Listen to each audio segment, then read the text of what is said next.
Good morning, everyone. Jim Laird here from a very muggy Largo, Florida. I'm sure you can see by my camera that it's a little muggy. Here with Dr. Stillman and the Meredith Oak. We're going to be talking today about spreading the message of quantum health and simplifying the noise. Hi, Meredith. How are you? Hi, Jim. It's great to see you. Great Good to to see see you. you. Good to see you as always. Position myself here. So for people who don't know, Meredith runs Quantum Health TV and the Quantum Biology Collective, and I'm one of the faculty members over there where we teach practitioners of all kinds, coaches, doctors, therapists. I'm sure you've had a really wide range of people come through the program about the quantum world and how life works at the smallest scales of energy and matter, and then how to use those principles in order to actually help people heal and be well and achieve their health and wellness goals. So, you've updated your program. I'm actually not really sure what this next round includes. So why don't you give us an overview, Meredith? Yeah, so we've got it into a really nice place. We've been sort of doing different beta versions of it for a couple of years. And it was born out of the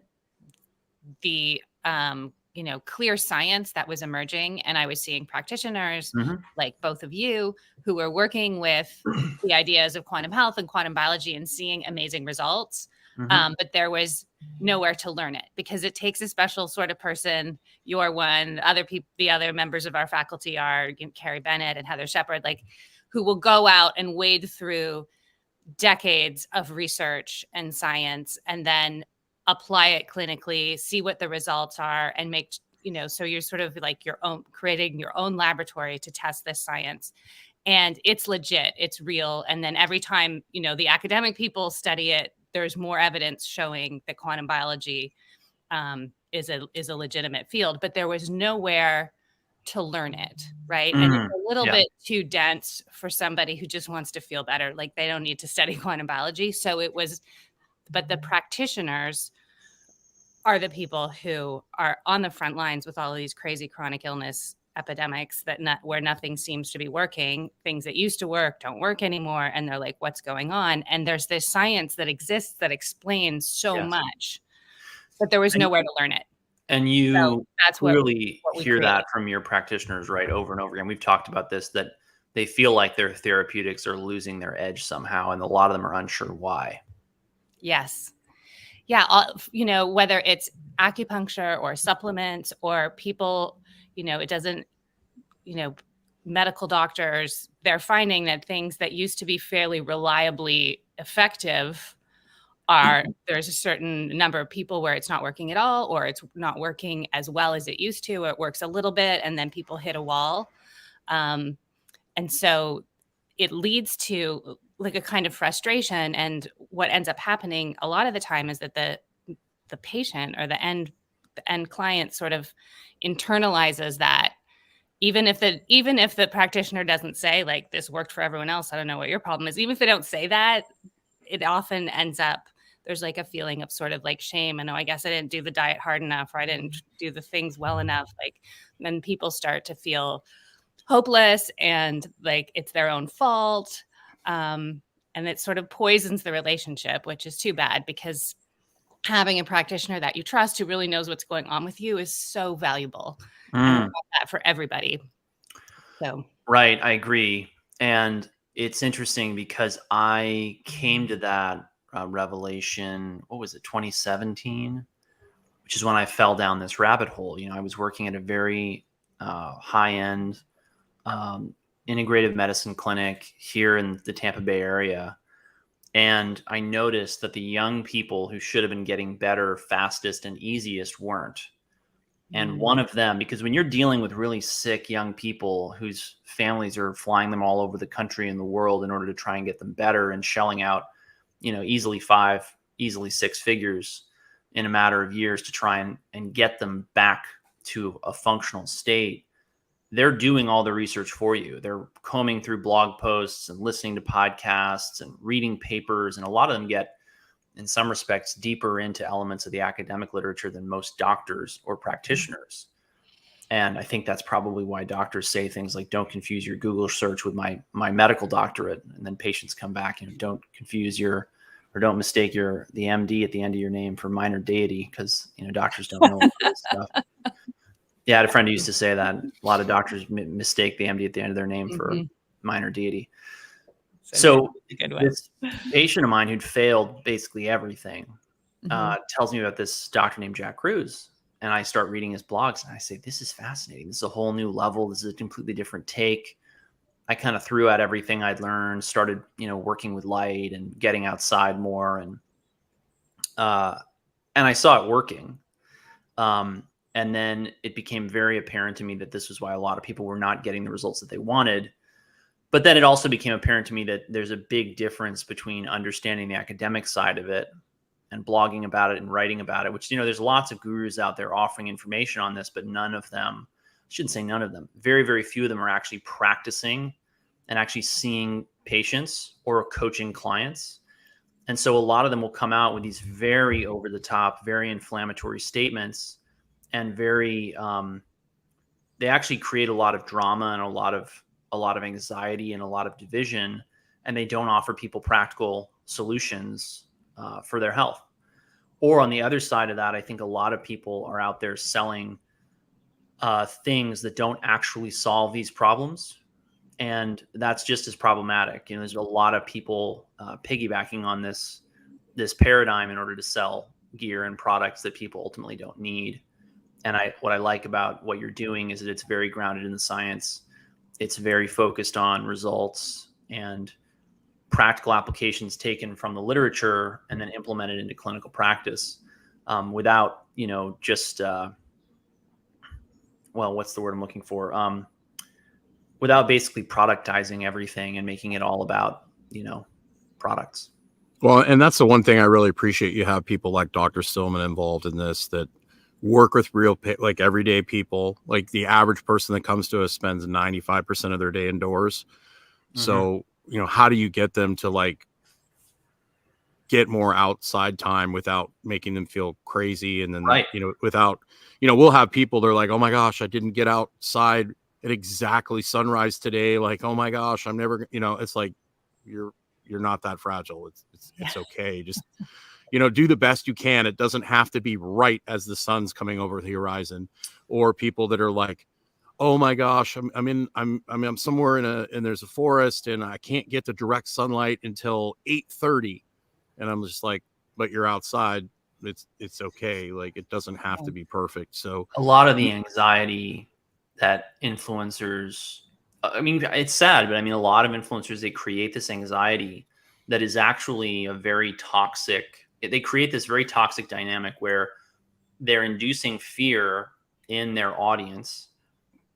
This then creates a kind of, I actually think it's really about trauma bonding with their audience.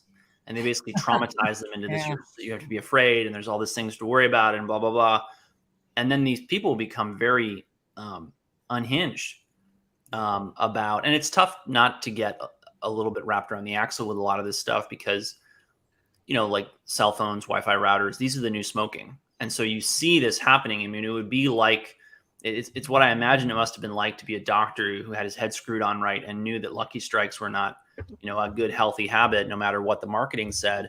And living in a society where you walk into a bar, you walk into a restaurant, and you can't escape the cigarette smoke. Even if no one's smoking, it's coming off of the booths, it's coming out of the walls. If you've ever walked into a house or building that's been damaged by fire or smoke, how long it can take for that smell to get out. And that means those toxins are getting into your body. It's actually really remarkable. I looked at this the other day in a paper about testosterone that I was reviewing for the video I did this past Monday on my personal labs, which if you haven't watched, worth watching, check it out. But this paper commented on it was looking at lifestyles of American men and their testosterone levels. And one of the striking things about it is even though smoking declined by double-digit percentages over a couple of decades, the health and the testosterone levels of the average American man dropped significantly. And so people have this illusion that because we passed the Clean Air Act and cleaned up our air, and because we passed the Clean Water Act and cleaned up the water to a certain extent, and because I don't know, all the marketing that's out there and propaganda, that somehow they're healthy. And it was very interesting also that perceived level of health in these respondents didn't change, even though they were manifestly sicker and had more diseases and more diagnoses. So the public's being gradually made more and more sick, and they don't even know. They're thinking, I'm doing all the things that I'm told will make me healthy, so therefore I must be healthy. And if I don't feel good, and if I have lower energy, and if my sleep isn't as good, and if my mood isn't as good, oh, well, I guess I'm just getting older. Well, on top of that, they don't have a frame of reference of, oh, wait a minute. When my father or grandfather was 35, he could do things that I can't do, whether that's touch your toes or run a half a mile or lift, 200 pounds onto your shoulder and carry it 100 yards. So the American man is getting sicker and sicker and sicker. I'm sure this is true for women as well, for the record, because there's no reason it wouldn't be. Mm-hmm. And yet, one of the most toxic habits we've ever had as a civilization is dropped off massively. Well, I remember watching, I grew up in a farming community. Yeah.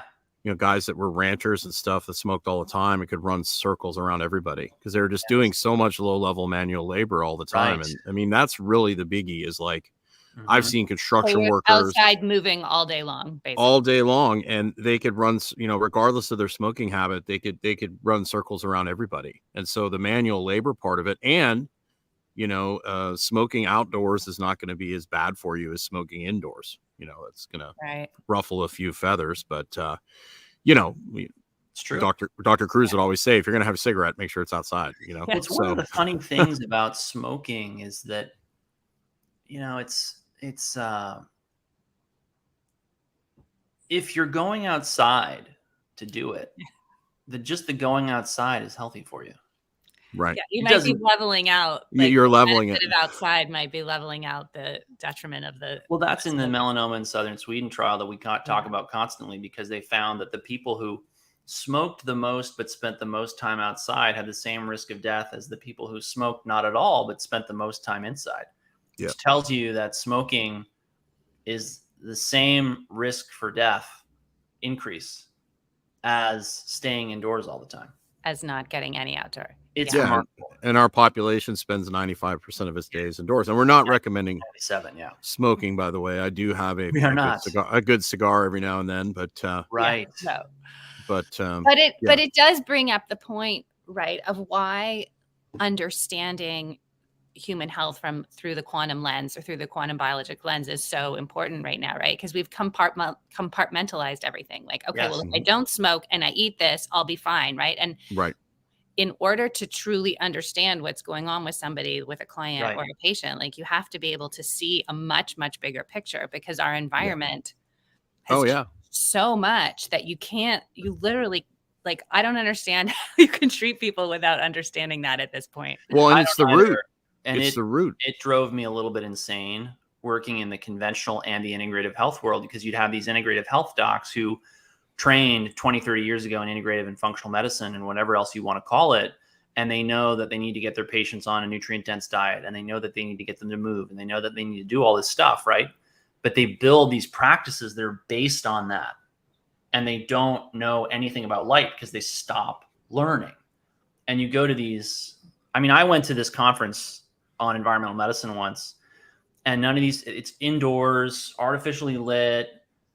These guys are very smart. They're talking about some really cutting edge stuff that's very, very helpful, valuable. I still use it in my practice, but these guys are talking about mold and Lyme and all these toxic things and how to get people better and how to boost glutathione and blah, blah, blah, blah, blah. And I'm like, I asked this question basically, like, do you realize that all the problems you're talking about are linked with artificial light and EMF exposure and an indoor lifestyle, and that all the things you're talking about modulating with nutrients and supplement protocols and detox hacks and whatever you want to call them, all of them are boosted by getting outside, being in nature, connecting to the earth? How do you integrate that into your practice? And basically all of them are like, we don't. And and when you do get someone who's been spending 95% of their days indoors, and they at least go for 3 10-minute walks a day, and then they start changing their nutrition, and that stuff works exponentially better. right? I mean, if you're not getting outside, if your circadian rhythm is broken, if you're not sleeping well, all the supplements in the world, all that stuff, you might see some slight improvement, but your ship is sinking really fast and you can't plug enough holes, right?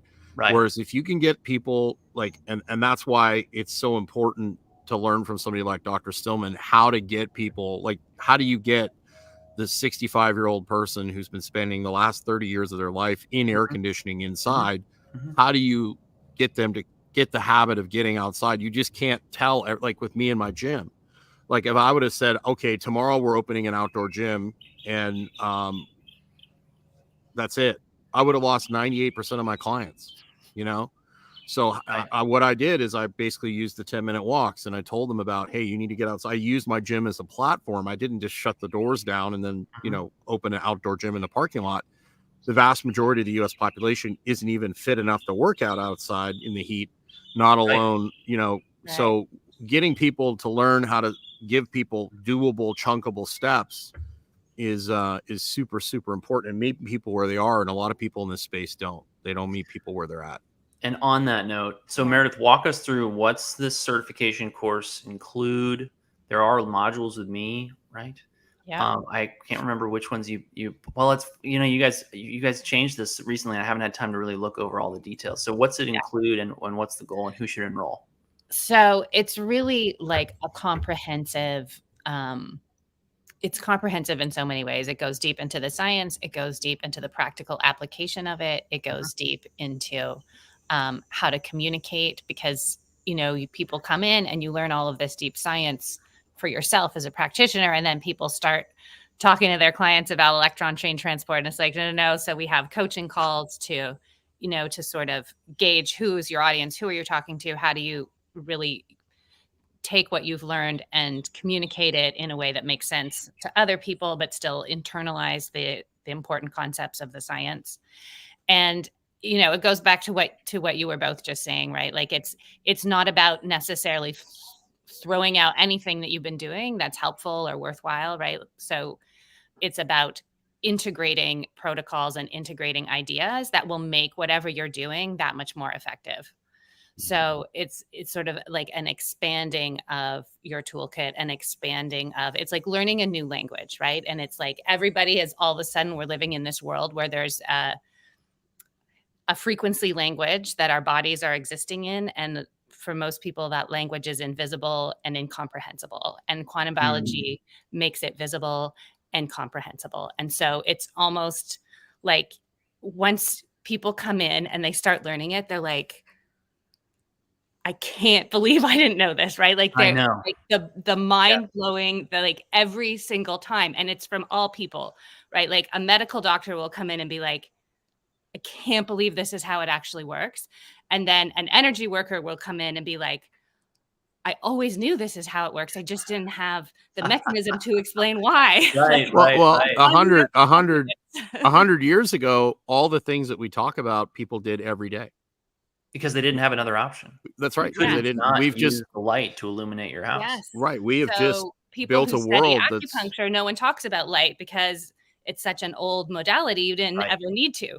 right. Well, that's actually really funny, because I talked to somebody about this some time ago. I said, hey, you know, what if the traditional Chinese medicine doctor has been saying about light and EMF and cell phones and all this stuff? And they're like, oh yeah, it's kind of like in the consciousness, because it's energy, and they think in terms of energy and whatever, but they don't really talk about it. And I thought, man, that is sad.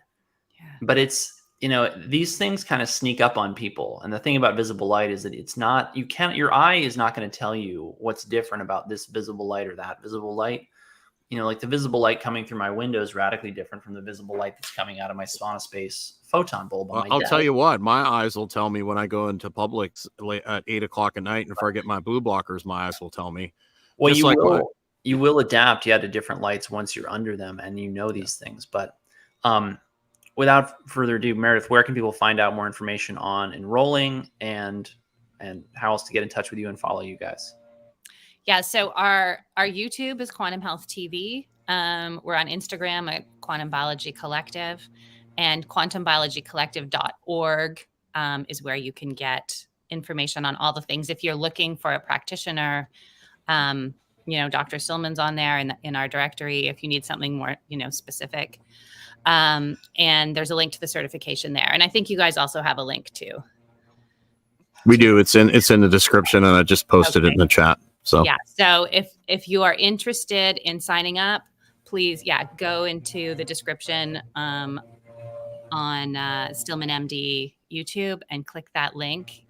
And registration is open. We have registration open from now until September 14th. We like to have cohorts. That's another big piece to this. Is there's a huge, vibrant community. We have a chat. We've recently added extra modules on top of the live faculty Q&As and on top of the live coaching calls. All the lectures are recorded, so that's self-paced. People can do it at their own, watch the lectures at their own pace, and then come on, get live interaction, live feedback. You can bring case studies, you can bring anything that you want to those calls. But in addition to that, the community is so strong. People are like, can you add some calls where we just get to hang out and talk to each other without you guys there? So we also have that piece. So that also is really important because it can be a little lonely when you're this far out on the cutting edge, right? And you're looking at all this sea of health trends, and you now have the capacity to tell which ones are nonsense, which ones are legit, but also how they fit into a larger framework, right? It's not just like, oh, we need to cold plunge all the time, or, oh, we need to do this. Like, you have a much more comprehensive understanding, and you want to hang out with people who also have that.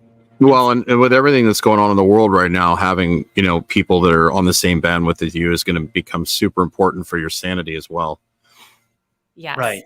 Yeah. No, that piece of it. People come in every day. They're like, oh, thank God I have you guys to talk to. Right? Oh, yeah. They share research papers. They share product recommendations. That's great. All focused through this lens. So it's a big game changer. No one knows about it. It's totally decentralized. Well, we're glad you're doing what you're doing because we need it. So, thank you for joining us this morning, Jim, Meredith. Anything else to add before we jump off? Have a great weekend, everybody, and make sure you get outside. Absolutely, you deserve it. Great to see you all.